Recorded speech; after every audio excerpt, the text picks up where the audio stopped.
नमस्कार प्रिय विद्यार्थियों, वीके नॉलेज इलेक्ट्रिकल में आप सभी का स्वागत है।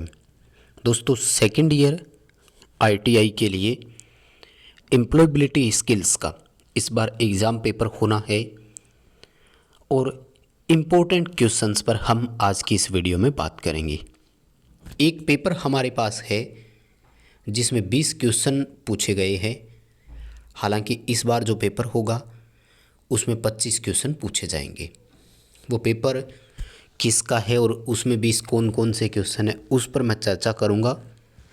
लेकिन उससे पहले हम चर्चा इस बात पर करेंगे कि अभी दिसंबर 2021 में जो एग्ज़ाम हो रहे हैं सेकेंड ईयर का, उसमें एम्प्लॉयबिलिटी स्किल का पेपर भी होगा, सभी ट्रेड के लिए कॉमन होगा। ये हमारे पास एक बुक है जिसमें टॉपिक दिए हुए हैं कि कौन कौन से क्वेश्चन आएंगे। ये बुक हमने टेलीग्राम पर डाल रखी है।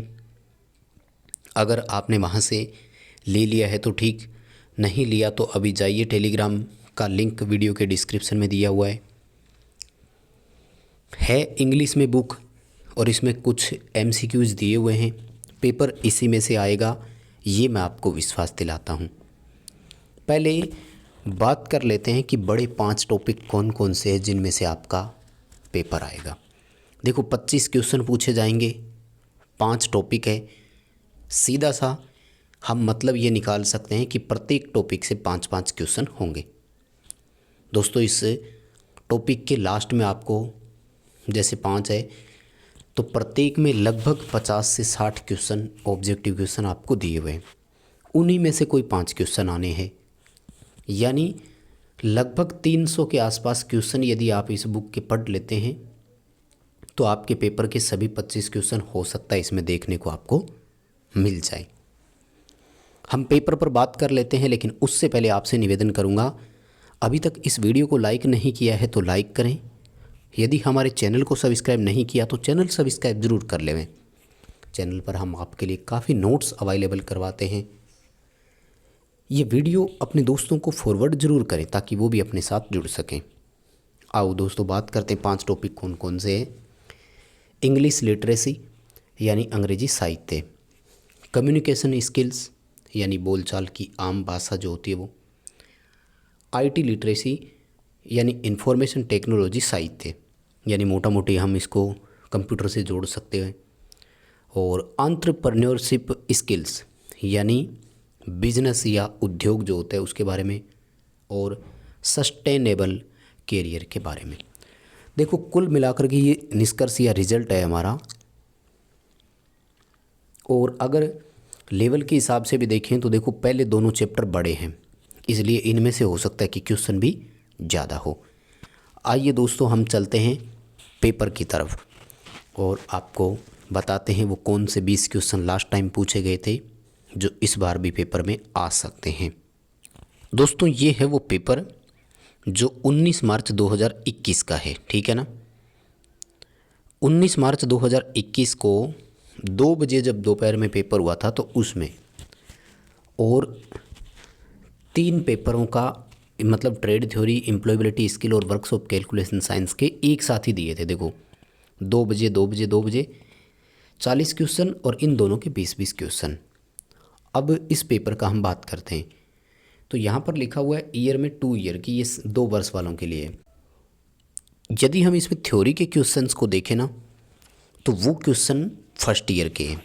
अब उनको देखते हुए ये लग रहा है कि ये जो एम्प्लॉयबिलिटी स्किल वाला पेपर है ये भी फर्स्ट ईयर का है, लेकिन यदि अगर क्वेश्चन देखते हैं तो वो सिलेबस अब सेकेंड ईयर में डाल दिया। इसका मतलब ये है कि ये क्वेश्चन सेकेंड ईयर में भी देखने को मिल सकते हैं। चलिए मैं आपको दोस्तों क्वेश्चन दिखा देता हूँ, और क्वेश्चन देखने से आपको भी विश्वास हो जाएगा कि हाँ, ये सेकेंड ईयर में अब हो सकता है इस बार, ठीक है ना। क्योंकि देखो, जो लास्ट टॉपिक था सस्टेनेबल कैरियर, तो कैरियर वाले में देखो ये रहा जॉब के बारे में दे रखा है कि आपका रिज्यूम वगैरह कैसा होना चाहिए। आईटी लिटरेसी यानी इंफॉर्मेशन टेक्नोलॉजी वाला जो कंप्यूटर वाला था, ये देखो कंप्यूटर की प्रोग्रामिंग भाषा का क्वेश्चन है। मेल के बारे में क्वेश्चन है, जॉब के बारे में क्वेश्चन है। इसलिए जहाँ तक मुझे लगता है ये जो इस पेपर के 20 क्वेश्चन है ये ITI सेकेंड ईयर वालों को भी देखने को मिल सकते हैं। इसलिए आप इन सभी 20 क्वेश्चनों को अच्छे से मेरे साथ पढ़ें और पूरा पेपर कवर अप जरूर कर लेवें। हो सकता है आपका पेपर इसमें से आ जाए। तो चलिए दोस्तों, अब हम फटाफट से ये सभी 20 क्वेश्चन पढ़ लेते हैं और आपका पेपर इसी में से देखने को मिलेगा, ऐसा हमारा विश्वास है। सवाल नंबर 1, एक रिज्यूम कैसा होना चाहिए। रिज्यूम के बारे में आप सभी जानते होंगे। नौकरी के लिए जब अपने बारे में किसी को बताना हो कि मेरी क्वालिफ़िकेशन क्या है, मेरी हॉबीज़ क्या है, मैं करता क्या हूँ, मेरा अनुभव क्या है, ये रिज्यूम कहलाता है। हम सब जानते हैं कि एक रिज्यूम जितना हो सके छोटा हो लेकिन परफेक्ट और सटीक हो, है कि नहीं। देखो, फैंसी और रंगीन नहीं होना चाहिए, लंबा नहीं होना चाहिए, समरूप और संक्षिप्त नाम हो। भाई नाम ही छोटा सा लिखेंगे तो कैसे काम चलेगा, खुद की डिटेल तो उसमें होनी चाहिए, है ना। तो आप सभी समझ पा रहे हैं, इसका ये ऑप्शन रहेगा, छोटा एवं सटीक होना चाहिए।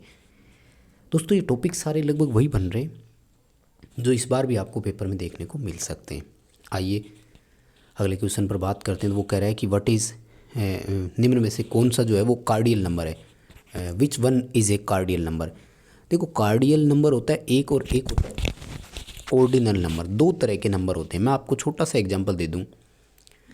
अगर हम किसी संख्या के साथ, जैसे हम बोलने को 1 बोल रहे हैं और वहीं पर अगर फर्स्ट बोल रहे हैं, तो ये जो डिफरेंस है यही कार्डियल और ऑर्डिनल नंबर कहलाता है, ठीक है ना।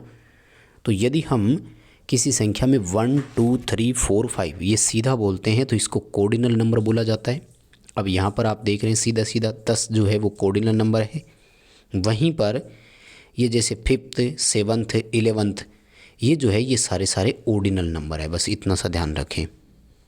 तो आई थिंक ये क्वेश्चन आप अच्छे से समझ गए, इस बार पेपर में आ जाएगा तो आप कर सकते हो, है ना।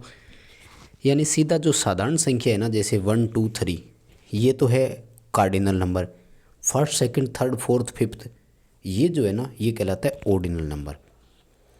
आगे देखो, क्वेश्चन पूछ रहा है कि निम्न स्तर की भाषा कौन सी है। तो सबसे जो कंप्यूटर में लो लेवल की भाषा मानी जाती है वो मशीनी भाषा है और ये प्रथम पीढ़ी के कंप्यूटरों में थी।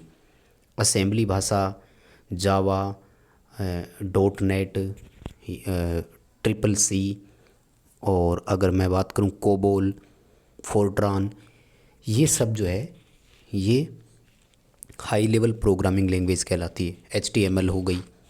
तो कंप्यूटर के बारे में मशीनी भाषा को लो लेवल भाषा कहा जाता है। अगला देखो क्वेश्चन कि किसी कार्य में किए जाने वाले कर्तव्य और जिम्मेदारी का लिखित में जो विवरण होता है उसे क्या बोलते हैं। तो उसको बोलते हैं जॉब का विवरण। आप जब नौकरी लगोगे तो उससे पहले बताया जाता है आपकी ड्यूटीज़ के बारे में। अगर आपका इस पद पर चयन हो जाता है तो आपको काम क्या क्या करना होगा ये जानकारी आपको वहाँ पर दी जाती है। कंप्यूटर प्रणाली में निम्न में से क्या पाया जाता है। अब देखो, अगर ऑप्शन देखते हैं तब तो कंप्यूटर में सब कुछ ही है, लेकिन मेन पूछा है तो मुख्य पार्ट जो है वो हार्डवेयर और सॉफ्टवेयर होता है। हार्डवेयर में इनपुट आउटपुट ये सब आ जाएंगे, जैसे कीबोर्ड भी आएगा, मॉनिटर भी आएगा। सॉफ्टवेयर दो तरह के होते हैं, सिस्टम सॉफ्टवेयर और एप्लीकेशन सॉफ्टवेयर। बी ऑप्शन आपका यहाँ पर बिल्कुल सही रहेगा। आगे क्वेश्चन पूछ रहा है आपको एक ईमेल भेजना है और जो रिसीवर है उसका एड्रेस आपको कहाँ लिखना है अगर आप उसको कॉपी भी भेजना चाहते हैं। तो इसको बोलते हैं CC, पूरा नाम होता है कार्बन कॉपी। और अगर आप अनेक लोगों को एक साथ मेल भेजते हो जिसे मेल मर्ज प्रक्रिया बोलते हैं, उसमें यदि एक दूसरे यूजर को रिसीवर को पता ना लगे कि ये मेरे अलावा किस किस को मेल गया, तब इसका करते हैं BCC, जिसका पूरा नाम होता है ब्लाइंड कार्बन कॉपी। और आगे देखो, CPU का पूरा नाम पूछा कंप्यूटर में, सेंट्रल प्रोसेसिंग यूनिट, है ना। मेन यही होता है, यूजर से डेटा लेता है और प्रोसेस करके कंप्यूटर के माध्यम से इंफॉर्मेशन अवेलेबल करवा देता है। माइक्रोसॉफ्ट एक्सेल में रो और कॉलम के कट ऑफ यानी इंटरसेक्शन पॉइंट जो होता है उसको क्या बोलते हैं। तो ये जो पार्ट देख रहे हो ना, इसकी बात कर रहा है और इसको सेल बोला जाता है। इसका एड्रेस हमेशा ऐसे होता है जैसे A1 A3 A4, मतलब अल्फ़ाबेट पहले आता है, संख्या बाद में आती है। याद रखना आ सकता है कि निम्न में से कौन सा एक्सेल में एक वैलिड सेल एड्रेस है। आगे जो दोस्तों क्वेश्चन पूछ रहा है ये साहित्य के बारे में है, या इथिक्स बोल सकते हो इसको आप, मतलब मानव शास्त्र का अध्ययन है। इसमें कह रहा है कि आनंद प्राप्त करने के लिए जब आप गाने सुनते हो तो ये किसके अंतर्गत आता है। इसका दोस्तों उत्तर याद रख लो, बाकी ज़्यादा डिटेल इसके बारे में मुझे नहीं है क्योंकि इथिक्स मुझे नहीं आती है। प्रशंसात्मक लिसनिंग बोलते हैं इसको, यानी प्रशंसा के लिए सुनना, जब गाने आपको अच्छे लगते हैं तो उसको बोलते हैं। और ये अगला क्वेश्चन देखो वापस आ ही गया कि मानव के प्रयासों में सही और गलत क्या है, इस चीज़ का जो अध्ययन करते हैं तो फिर इसको एथिक्स बोलते हैं। ठीक है, मतलब जजमेंट सोचते हैं किसी चीज़ के बारे में हम लोग, तो ये इथिक्स प्रक्रिया कहलाती है। काफ़ी अच्छा क्वेश्चन है, ध्यान रखना। और अगला देखो एंटरप्रेन्योरशिप स्किल के बारे में आ गया, लेकिन वो ये लगभग 4 क्वेश्चन हर टॉपिक से आ रहे हैं कि एक व्यक्ति जो व्यवसाय की शुरुआत से ही उससे जुड़ा हो तो उसे क्या बोलेंगे। देखो वैसे तो सारे ऑप्शन ही आपको सही लग रहे होंगे यहाँ पर, लेकिन उसको बोलते हैं एंटरप्रेन्योर, हिंदी में बोलते हैं उद्यमी। बाद में जुड़ने वाले को बोलते हैं बिजनेसमैन, और ओवरऑल जो उनका बीच का जो रहता है और सेल्समैन या मर्चेंट उनको बोलते हैं। मतलब बाद में जुड़ने वाले को बिजनेसमैन कहा जाता है, लेकिन स्टार्टिंग में ही जो जुड़ते हैं ना स्टार्टअप के लिए, उनको एंटरप्रेन्योर बोला जाता है।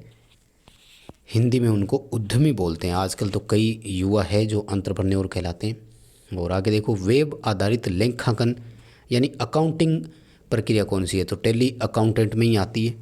इंग्लिश के बारे में अगर आपने कंप्यूटर के बारे में थोड़ा बहुत अभी अगर सुना हो तो टैली जो है ये अकाउंट के उस सिस्टम में आती है। और अगला कह रहा है कि माल के उत्पादन में लगे उद्यमी, यानी जो इंटरप्राइजेज ऐसे हो जो प्रोडक्शन में लगते हैं, तो देखो प्रोडक्शन को मैन्युफैक्चर बोलते हैं, मैन्युफैक्चरिंग इंटरप्राइजेज हो जाएंगे वो, जहाँ पर भी फैक्ट्री वगैरह है वहाँ पर। और आगे कह रहा है कि यदि उत्पादकता कम होगी तो क्या होगा, बहुत साधारण सा है, उत्पादकता कम होगी तो प्रति व्यक्ति जीडीपी जो है वो कम हो जाएगी, क्योंकि सारा कुछ उसी से टिका हुआ है। और आगे कह रहा है कि मानव के द्वारा निर्मित खतरा निम्न में से कौन सा है। देखो वैसे तो चारों ही नेचुरली है, लेकिन ये तीनों तो हमेशा ही नेचुरली होते हैं। लैंडस्लाइड जो होती है ना, ये नेचुरल भी हो सकती है और मानव के द्वारा भी हो सकती है। भूस्खलन, जैसे पहाड़ पर कोई खुदाई कर रहे थे और वो वहाँ से स्लाइड होना शुरू हो गया, तो वो लैंडस्लाइड जो है वो मानव प्रेरित में भी आ सकती है। अगला क्वेश्चन है कि पर्यावरण का संबंध में जीवित चीज़ों का जो अध्ययन करते हैं उसको क्या बोलते हैं, तो इकोलॉजी कहते हैं उसे, पारिस्थितिकी बोलते हैं ना। आपने विज्ञान में पढ़ा होगा, 10th की साइंस में ये चीज़ें दी हुई है। अगला सवाल, नए उपयोगी उत्पाद में छोड़ी गई सामग्री के पुनः उपयोग को क्या बोलते हैं।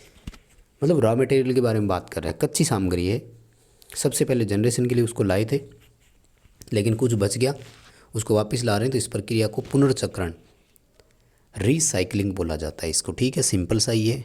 और ILO का पूरा नाम है इंटरनेशनल लेबर ऑर्गेनाइजेशन। पूरे नाम वाले तो कुछ क्वेश्चन है जिनको याद रखना।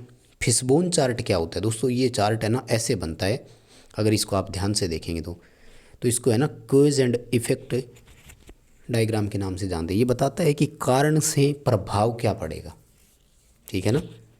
फिशबोन चार्ट होता है ये, और जानते होंगे। और ये भाई इंग्लिश का शब्द है, मुझे नहीं पता पूरा, इसका देख लेना। कह रहे हैं कि काइजेन शब्द का मतलब क्या होता है, तो कहते हैं कि निरंतर सुधार, कंटिन्यू इम्प्रूवमेंट कोई अगर करता है तो उसको काइजेन बोला जाता है। तो दोस्तों ये थे 20 क्वेश्चन जो लास्ट टाइम पेपर में आए हुए थे। अब हो सकता है ये फर्स्ट ईयर में रिपीट हो जाए, और आपका यदि वक्त सही हो, किस्मत सही हो, तो हो सकता है आपके पेपरों में ही आ जाए। हालांकि शुरू में मैंने आपको 5 टॉपिक ज़रूर बता दिए हैं सेकेंड ईयर के लिए, आप उनको ज़रूर पढ़ें। चैनल सब्सक्राइब ज़रूर करें, वीडियो को लाइक करें, वीडियो दोस्तों को शेयर ज़रूर करें।